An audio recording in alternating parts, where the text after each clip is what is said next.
Well, in other news, U.S. President Donald Trump says he's increasing his new global tariff from 10% to 15%. He made the announcement today on Truth Social, and all of this comes after yesterday's Supreme Court decision, which said the president overstepped his authorities on the tariffs. The journalist Jagruti Dave is following these developments from Washington. Yeah, the US president is clearly very angry with the Supreme Court. In a Truth Social post, he wrote, based on a thorough, detailed and complete review of the ridiculous, poorly written and extraordinarily anti-American decision on tariffs issued yesterday.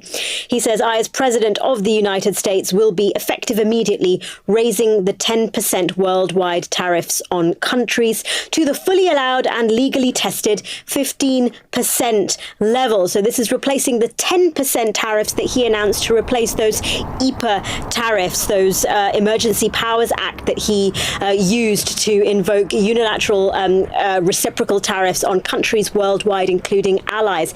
And this is really extraordinary. It's clearly he is so frustrated with the Supreme Court.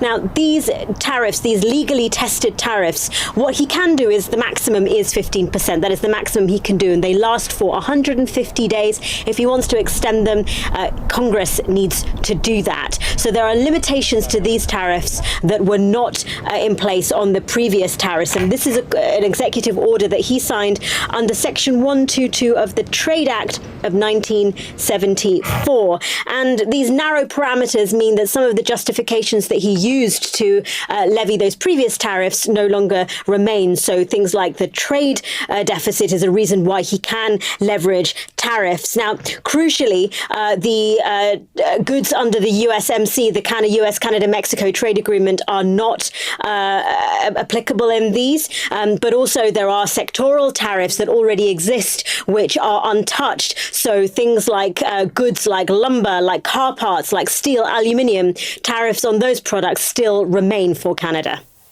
Journalist Jagruti Dave in Washington.